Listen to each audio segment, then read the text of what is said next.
Hello, and welcome to Strange Life. Alien abduction-like phenomena is reported all over the world. The problem is, though, that there is very little physical evidence, and so it's easily written off by the mainstream. Here, I have collected a handful of stories from people who claim to have had abduction-like experiences, which have actually left physical evidence that is very hard to explain away. This first story is by a YouTube commenter by the name of Into the Abyss of the Unknown. He left this comment on one of my old videos. Mine aren't lucid dreams, nor sleepwalking. More like controlled abduction, but I'm not harmed. I wake up not far away from my house, and I'm often in the process of dressing. Yes, putting on my clothing. I remember fragments of these experiences. They are still occurring today. I'm never harmed. I don't feel as alarmed as I did the first several times. I've tried locking myself inside and similar countermeasures, but I seem to let myself out. It feels like I'm guided rather than sleepwalking. It's like I'm in a trance-like state. I'm not keen on reporting this activity, although I did think about it when it first started happening. It began happening after donating stem cells about 8 years ago. I was on a bone marrow registry, and I was supposedly a perfect match after primary tests were conducted. The initial preparation required several days of injections to boost stem cell production. They are then harvested, somewhat similar to dialysis. 5 hours of filtering my entire blood supply. The injections were for 6 days. By the second day, I was experiencing insomnia-type side effects, and I've had them ever since. I'm not telling you this for attention. It's not some kind of bullshit or irresponsible lie or joke, but I honestly believe I'm disappearing by way of some kind of method for induced and remotely controlled travel. Meaning that he feels that he's under some sort of mind control, and that he walks out of his house under some sort of remote control. And this reminds me of something that the famous remote viewer, Pat Price, said. He wrote about this type of mind control in his famous report about these 4 alien bases that he claimed to have discovered via remote viewing. Quote, "The underground bases were highly protected from discovery. They were mutually supportive and had very high technology." He also noted that they used thought transfer for motor control of us. That's a similar description to what this guy's talking about. The commenter continues. "As long as it isn't dangerous or harmful to me, I honestly don't give a damn. But I'm definitely not going to report this to any doctor or specialist. Although I have gone to a doctor's for insomnia treatment in the past, but all they do is prescribe sedatives or antidepressants.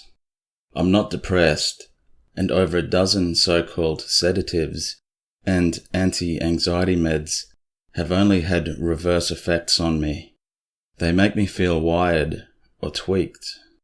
The only 2 things which actually help me rest is Adderall or sativa strain marijuana. I eat healthy and exercise, and I try to wear myself down in order to rest for even just a few hours every 2 or 3 days, if that.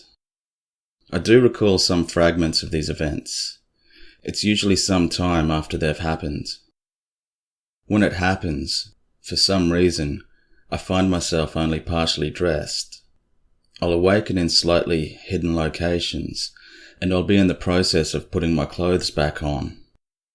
Lately it seems that I have been aware enough to bring along my keys, because on many occasions in the past, I found myself locked out when I walked back home. Once I brought along a cell phone too, but it didn't operate the same since that time. My only guess is that I brought my Galaxy S5 Active along to try to document my movements. And take note of that detail because I'll come back to it later. It's Pretty interesting, actually, as you'll see. It seems to me that there is a higher intelligence which controls me every step of the way. It's really scary, but it hasn't harmed me or injured me in any way. In fact, I had a torn ACL, MCL condition on my right knee.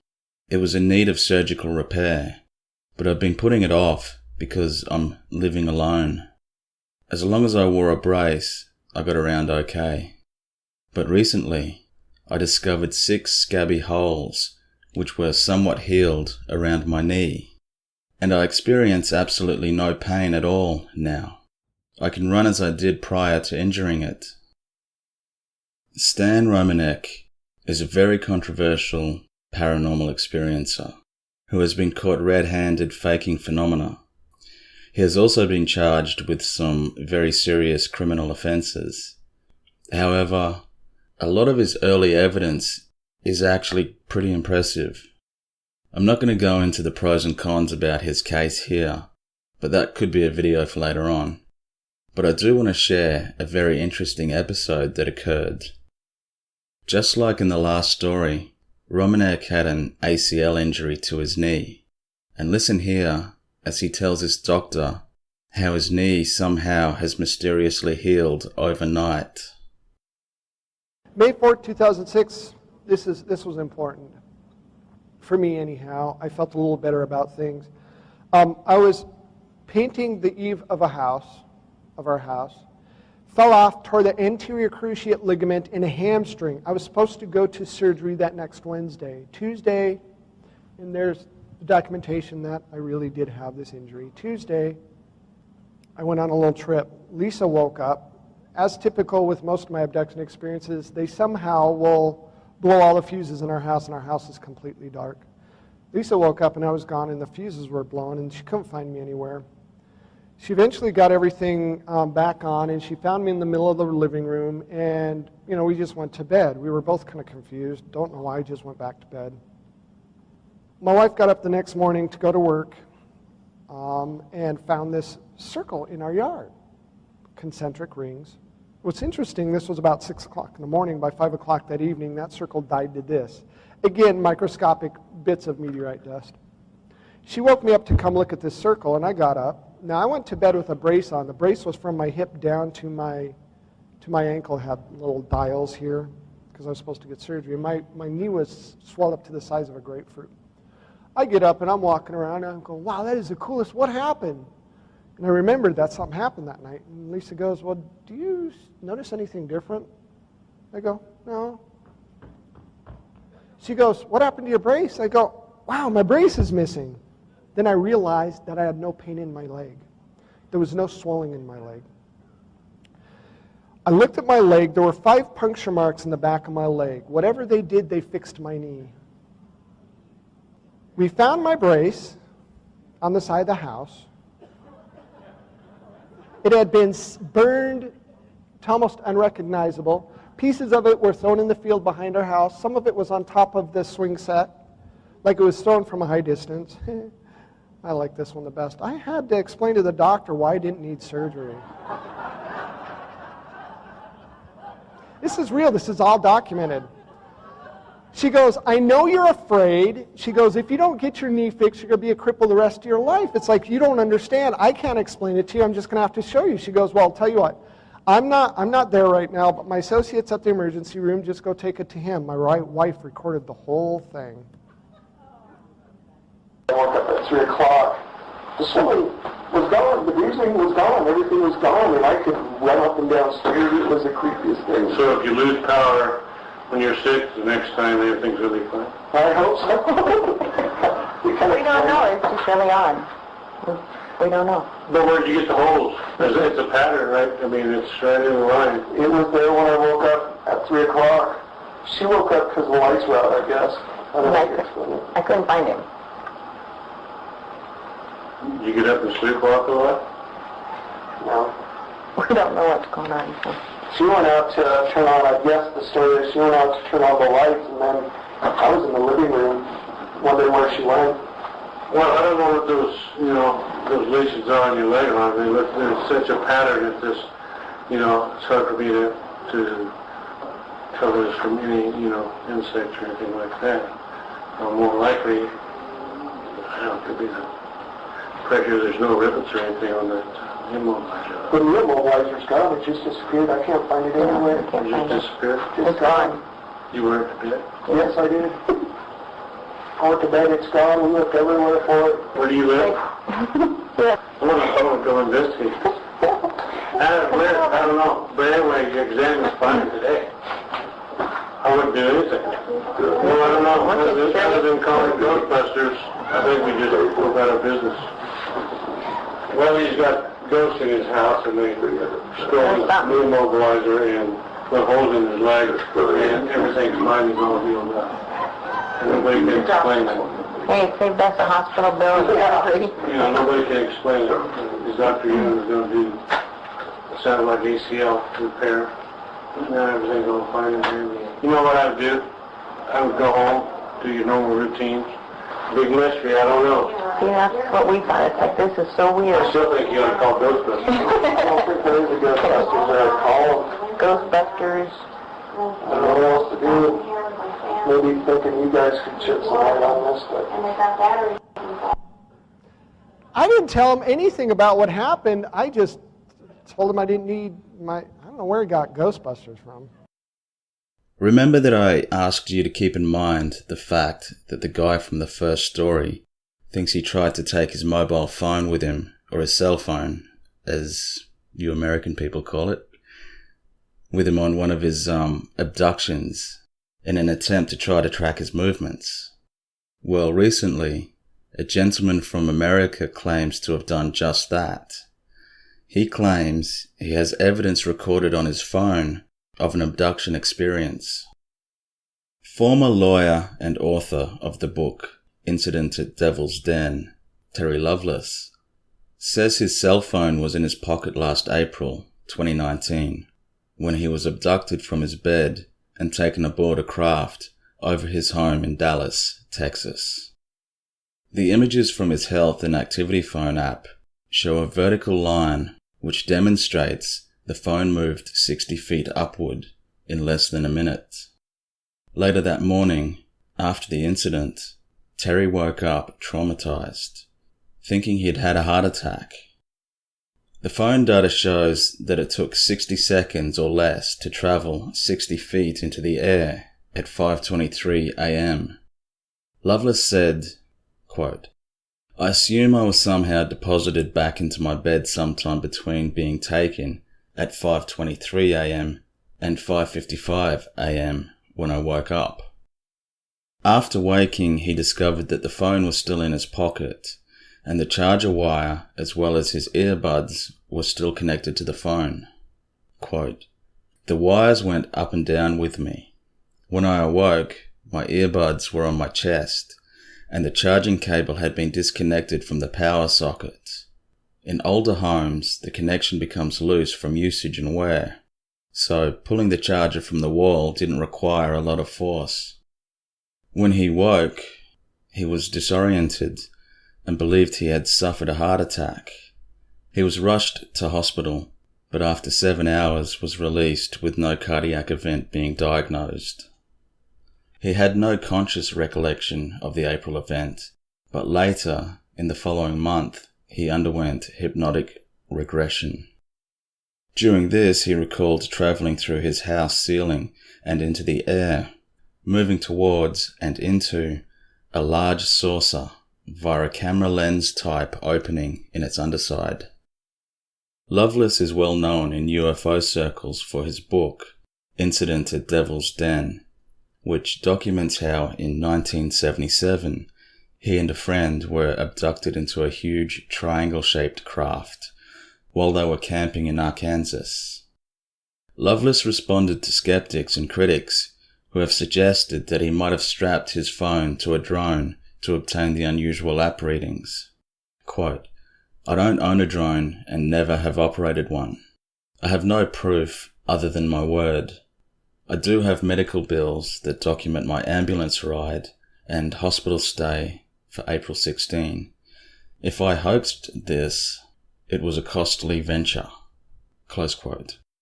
And you have to admit, the trip to hospital, which was so close to the time of the anomaly that was recorded on his phone, does lend a bit of credence to his claim. The idea of strapping your phone to a drone, flying it up 60 feet, and then calling the paramedics for a trip to the emergency room just to try to hoax some people seems a bit much. The article continues. He also answered critics who suggested that because he's recently revealed that he has written a motion picture script of his experiences, that his latest experience is a fraud to garner attention in order to sell his script and make money. Lovelace's response to this was, quote, "I've made my money. I worked very hard over a lifetime and had a very good career both in private practice and in public service. I don't need to sell books or cash in on a movie script."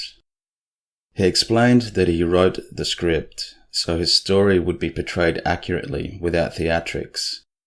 He said he wrote his book as a cathartic exercise to relieve flashbacks, nightmares, and obsessive thoughts that had been interfering with his life. Lovelace also stated that the month following the April phone event, he climbed 5 flights of stairs as quickly as he could manage with the same phone in his pocket. Quote, "The iPhone health app showed a stair-step-like readout because time had passed as I climbed upward. The reason why my April health app shows a single bar is because I covered 60 feet, the equivalent of 6 flights of stairs, between 5:23 a.m. and 5:24 a.m. at a time that could have been anywhere between 1 and 60 seconds. He continues, "The 2-year-old iPhone 6 has been through diagnostics, and I will make it available for scrutiny under reasonable conditions. The lady at Apple, who ran the diagnosis, said the health app measured height by change in barometric pressure. She was confident about its accuracy. As far as going down the stairs, that would not have registered as steps being taken, since I wasn't descending a ladder or opposing gravity. My phone shows that I took 0 steps at 5:24 a.m, and I only travelled upward. My descent, absent body movement, would simply not register. That's how she explained it to me." Close quote. There's one other small piece of evidence for Terry's abduction. Quote, "My wife found pink fibres on the bed where I'd slept. They were consistent with attic insulation." Close quote.